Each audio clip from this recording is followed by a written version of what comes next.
Bonjour à toutes et à tous, et bienvenue sur la chaîne. Aujourd'hui dans Ici tout commence, l'émotion prend le dessus, les certitudes s'effondrent, et les choix que l'on repousse depuis trop longtemps deviennent impossibles à éviter. À l'Institut Auguste Armand, derrière les sourires de façade et les gestes du quotidien, ce sont les cœurs qui vacillent et les relations qui se fissurent. Au centre de cet épisode, Joséphine. Aimée sincèrement, entourée, rassurée en apparence mais intérieurement en lutte permanente. Face à elle, Lou, animé par un amour franc, entier, presque viscéral. Il s'excuse, il promet, il se projette. Il croit encore que l'amour peut tout réparer. Mais parfois, aimer ne suffit pas. Et parfois, ce qui semble rassurant de l'extérieur devient étouffant de l'intérieur. Joséphine est à un carrefour intime et douloureux. Rester, au risque de se perdre. Ou partir, pour tenter de se reconstruire. Un choix silencieux, mais déterminant, qui va bouleverser bien plus qu'une simple histoire d'amour. Pendant ce temps, une autre tempête gronde chez les adultes. Clotilde et Joachim, que l'on croyait solides, se retrouvent face à une vérité difficile à accepter. Le chantage, le mensonge, la peur de perdre, jusqu'où peut-on aller pour protéger quelqu'un sans franchir l'irréparable? Quand la confiance se brise, peut-elle vraiment se réparer? À l'Institut, les tensions s'invitent aussi là où l'on ne les attend pas.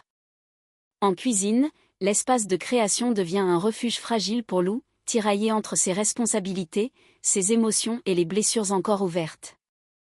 Même les gestes les plus précis n'effacent pas ce qui pèse sur l'esprit. Et puis il y a les retrouvailles. Celles qui font espérer et celles qui font mal.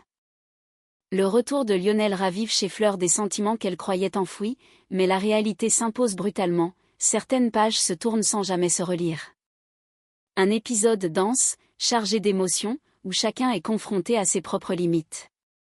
Amour, loyauté, peur, lucidité. Ici tout commence nous rappelle aujourd'hui que les décisions les plus courageuses sont souvent les plus douloureuses.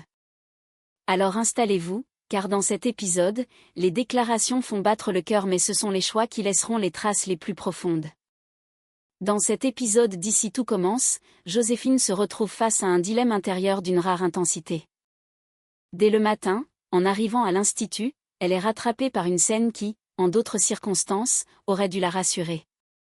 Lou l'aperçoit et se précipite vers elle sans hésiter. Il la prend dans ses bras, avec une spontanéité presque fébrile, comme s'il avait besoin de la retenir, de s'ancrer à elle. Très vite, il se confie.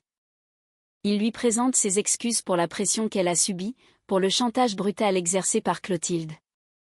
Sa colère est encore vive. Il lui confie qu'il ne pense pas pouvoir pardonner une telle attitude, qu'il se voit mal construire sa vie avec quelqu'un capable de faire du mal à la femme qu'il aime. Ses mots sont forts, sans détour, portés par une sincérité désarmante. Puis il va plus loin. Il lui avoue que, dès leur première rencontre, quelque chose l'a frappé de plein fouet. Un véritable coup de foudre, immédiat, profond, qu'il n'a jamais réussi à expliquer rationnellement. Pour lui, cette évidence n'a jamais disparu. Elle l'a guidé, même dans les moments de doute. Il termine sa déclaration par un baiser, comme pour sceller ce qu'il vient de dire, comme pour lui rappeler qu'il est là, pleinement engagé. Mais face à cet élan, Joséphine ne réagit pas comme il l'espérait. Son regard se perd ailleurs. Son sourire est discret, presque absent. Elle se laisse faire, sans vraiment répondre à la même intensité. Quelque chose la retient. À l'intérieur, un combat silencieux se joue. Les mots de Lou la touchent, profondément, mais ils réveillent aussi ses peurs les plus enfouies. Elle entend son amour, sa loyauté, son refus de la trahir et pourtant, elle doute. Joséphine semble ailleurs parce qu'elle est face à un choix qu'elle n'ose pas encore formuler. Rester dans cette relation intense, rassurante en apparence, mais émotionnellement exigeante. Ou prendre du recul, se protéger, au risque de briser ce lien qui la fait vibrer autant qu'il la fragilise. Ce moment, en apparence tendre, marque en réalité une bascule. Lou parle d'avenir, d'amour assumé, de rupture définitive avec ceux qui leur font du mal. Joséphine, elle, sent que ce qu'elle traverse dépasse le simple cadre d'un couple. Elle doit choisir entre l'élan du cœur et la prudence de la reconstruction. Et tandis qu'il la serre contre lui, persuadée d'avoir dissipé ses doutes, Joséphine comprend que la décision qu'elle devra bientôt prendre pourrait tout changer. Pour eux deux. Pour elle surtout. À Ici tout commence, les plus belles déclarations sont parfois celles qui précèdent les choix les plus douloureux. Au même moment, une autre fracture se creuse, plus silencieuse mais tout aussi inquiétante, entre Clotilde et Joachim. Leur relation, habituellement fondée sur une certaine solidité, traverse une zone de turbulence rarement atteinte. La cause de cette tension est claire, et Joachim n'essaie même plus de masquer sa colère. Il est profondément choqué par ce qu'il a découvert. Apprendre que Clotilde a menacé Joséphine pour la pousser à quitter Lou est déjà difficile à encaisser. Mais ce qui le blesse le plus, c'est d'avoir été tenu à l'écart, et surtout d'avoir été trompé. Le mensonge agit comme une trahison intime.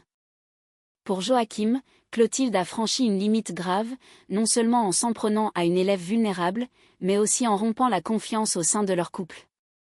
Face à lui, Clotilde ne nie pas les faits. Elle assume.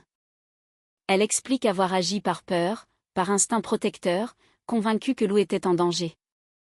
À ses yeux, Joséphine représente un risque, non par malveillance, mais par la fragilité qu'elle porte. Clotilde affirme avoir voulu éviter un drame, préserver Lou d'une relation qu'elle juge destructrice. Elle ne parle ni de jalousie ni de contrôle, mais de responsabilité. Mais cette justification ne suffit pas. Joachim entend les arguments, sans parvenir à les accepter. Pour lui, protéger quelqu'un ne donne pas le droit d'humilier, de manipuler ou de faire pression. Il reproche à Clotilde d'avoir confondu autorité et domination, inquiétude et abus de pouvoir. Plus encore, il ne reconnaît plus la femme qu'il pensait connaître. Celle qui prônait la rigueur et l'exemplarité s'est laissée guider par la peur, au point de renier ses propres principes. Le dialogue se grippe. Les mots deviennent plus durs. Les silences s'installent, lourds de reproches non formulés.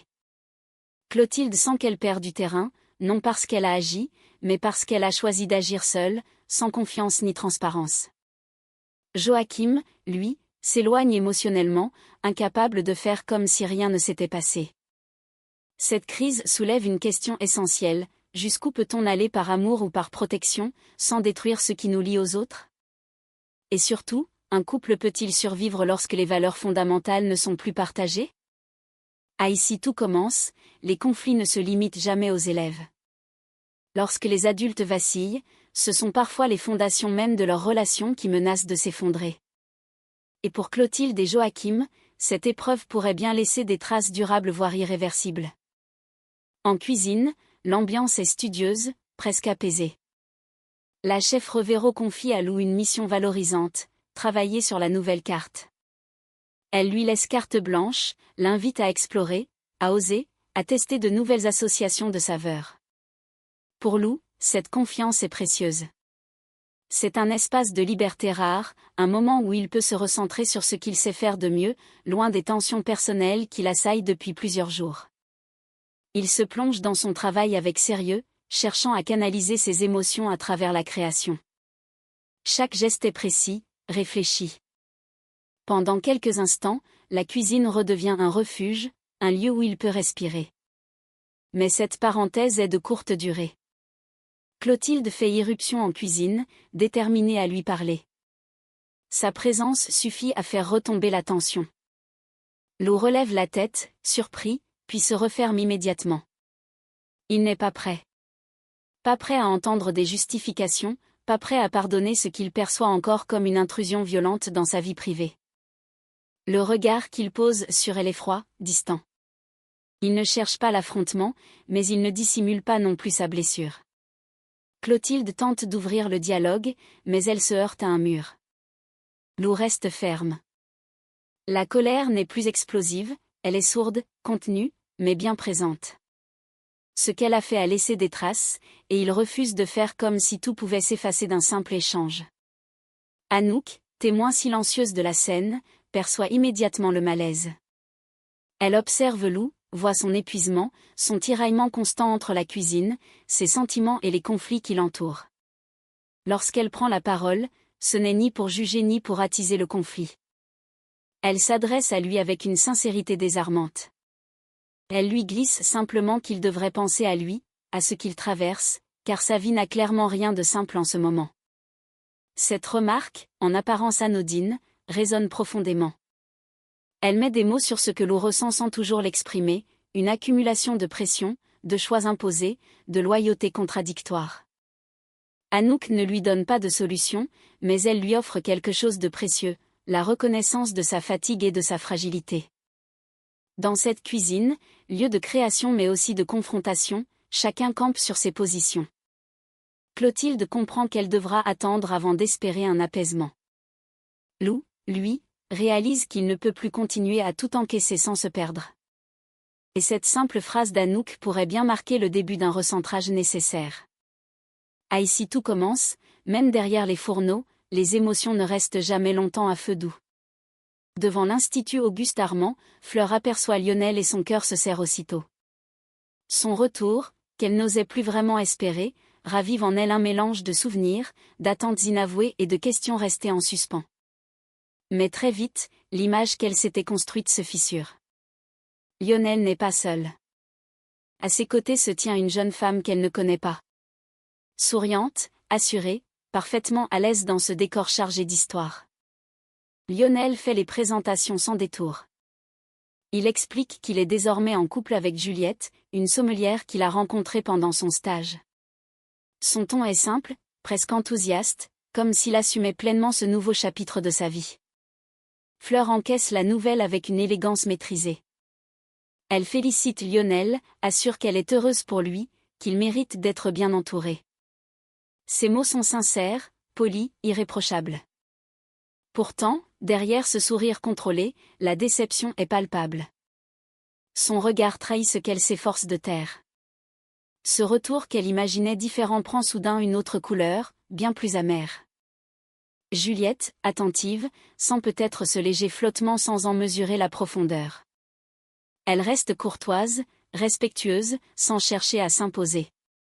Lionel, lui, ne semble pas percevoir immédiatement ce que Fleur traverse.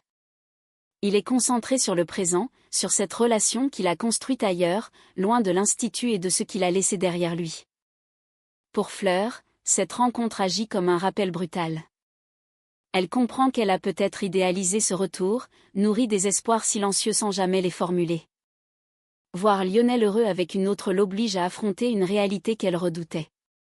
Ce qui n'a jamais été dit ne pourra sans doute plus l'être. Lorsqu'ils se séparent, Fleur garde la tête haute. Mais une fois seule, le masque se fissure légèrement. Cette joie affichée pour Lionel a un goût amer. Elle réalise que certaines histoires ne reprennent jamais là où on les a laissées. À l'Institut Auguste Armand, les retrouvailles ne sont pas toujours synonymes de renaissance. Parfois, elles servent simplement à refermer une porte que l'on croyait encore entr'ouverte. En fin de journée, alors que l'Institut retrouve peu à peu son calme, Joséphine rejoint Lou dans la serre. Le lieu a été soigneusement préparé. La lumière est douce, l'atmosphère feutrée, presque hors du temps. Lou a pensé à chaque détail. Un repas simple mais élégant, disposé pour deux, comme une promesse de répit après les tempêtes récentes. Pour lui, ce moment se veut réparateur, un espace protégé où il pourrait enfin se retrouver loin des regards et des tensions. Lorsqu'elle arrive, Joséphine est touchée malgré elle. Elle voit l'effort, l'intention, l'amour sincère qui se cache derrière cette mise en scène. Lou la regarde avec une émotion qu'il ne cherche plus à dissimuler. Il lui parle avec le cœur, sans détour. Il lui fait une déclaration d'amour intense, lui explique combien elle compte pour lui, combien il se projette, combien il croit en eux malgré les obstacles. Ses mots sont doux, profonds, chargés d'une certitude qui, en d'autres circonstances, aurait pu rassurer. Il s'approche d'elle et l'embrasse, persuadé que cet instant scelle leur lien. Mais Joséphine ne répond pas comme attendu. Son regard se trouble. Elle inspire profondément, comme si elle rassemblait un courage qu'elle redoute d'avoir à utiliser. Lorsqu'elle prend la parole, sa voix est calme, mais chargée d'une gravité inhabituelle. Elle lui annonce qu'elle souhaite mettre un terme à leur relation. Les mots tombent lentement, avec précaution, comme pour ne pas le blesser davantage qu'il ne le sera déjà. Elle lui explique que ce qu'ils vivent est devenu trop intense pour elle. que cette relation réveille en elle une fragilité qu'elle ne peut plus ignorer. Elle parle de sa dépendance affective, de ce besoin excessif d'être constamment avec lui, de cette sensation de ne plus exister pleinement sans sa présence. Elle reconnaît que ce lien, aussi beau soit-il, n'est pas sain pour elle à cet instant de sa reconstruction. Ce n'est pas un reproche. Ce n'est pas un manque d'amour. C'est une lucidité douloureuse. Joséphine lui confie qu'elle doit apprendre à se tenir debout seule, à retrouver un équilibre intérieur avant de pouvoir aimer sans se perdre. Rester avec lui aujourd'hui, ce serait continuer à fuir ses propres failles, au risque de les aggraver. Elle préfère s'arrêter maintenant, tant qu'elle en est encore capable. Face à elle, Lou est dévasté. Il comprend sans vraiment accepter. Il entend ces mots, mais ils résonnent comme un renoncement cruel. La serre, qui devait être le décor d'un rapprochement, devient celui d'une séparation silencieuse. Dans cet espace chargé de promesses, Joséphine fait le choix le plus difficile, renoncer à l'amour pour se protéger elle-même. À Ici tout commence, ce genre de décision ne fait pas moins mal mais elle marque parfois le premier pas vers une reconstruction plus juste. Et tandis qu'elle s'éloigne, laissant Lou seul face à ce qu'il ressent, une certitude s'impose, certaines histoires s'arrêtent non pas par manque d'amour, mais parce qu'aimer exige parfois de savoir lâcher. Et lorsque les lumières s'éteignent peu à peu sur l'Institut Auguste Armand, une vérité s'impose avec une clarté presque douloureuse, certains épisodes ne marquent pas par le bruit qu'ils font, mais par le silence qu'ils laissent derrière eux. Un silence chargé de regrets, de questions sans réponse, et de décisions qui continuent de résonner bien après avoir été prises. Joséphine a choisi de s'arrêter. Non pas parce que l'amour s'est éteint, mais parce qu'il brûlait trop fort. Parce qu'aimer, dans certains moments de vie, peut devenir un danger pour soi-même. Son geste n'est ni une fuite ni un renoncement facile. C'est un acte de lucidité, une tentative de se reconstruire avant de se perdre complètement. Elle laisse derrière elle un lien sincère, mais aussi le poids d'une vérité qu'elle ne pouvait plus ignorer.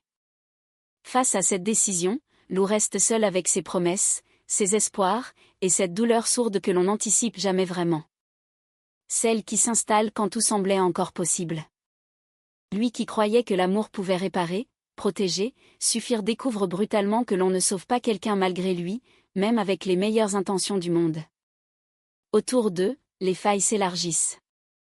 Chez Clotilde et Joachim, la confiance, une fois fissurée, ne se répare pas d'un simple mot. Les non-dits s'accumulent, les valeurs s'opposent, et l'amour se retrouve confronté à ses propres limites. Jusqu'où peut-on aller pour protéger ceux que l'on aime sans trahir ce que l'on est ? La question reste suspendue, lourde, inconfortable. Ailleurs, d'autres blessures, plus discrètes, se rouvrent. Les retrouvailles de Lionel et Fleur rappellent que certaines histoires ne reprennent jamais là où on les a laissées. Que le temps, loin de tout effacer, redessine parfois les contours des sentiments, laissant derrière lui un mélange de nostalgie et de renoncement silencieux. Dans cet épisode, Ici tout commence ne parle pas seulement d'amour ou de rupture. Il parle de maturité émotionnelle, de ces moments où il faut accepter de faire un pas en arrière pour espérer avancer un jour autrement. Il nous rappelle que les choix les plus courageux sont souvent ceux qui font le plus mal, parce qu'ils obligent à regarder la réalité en face. Rien n'est définitivement terminé, mais plus rien n'est vraiment intact. Les relations évoluent, les certitudes s'effondrent, et chacun repart avec ses blessures, ses doutes et peut-être, malgré tout, une chance de se reconstruire. Car à l'Institut Auguste Armand, quand tout semble se briser, quelque chose est toujours en train de naître. Plus fragile, plus lucide, plus humain. Merci d'avoir partagé ce moment avec nous. N'hésitez pas à donner votre ressenti, à partager votre point de vue sur ces décisions qui divisent et interrogent. Et surtout, restez avec nous car dans Ici tout commence, les histoires les plus marquantes sont souvent celles qui commencent là où l'on croyait que tout était fini.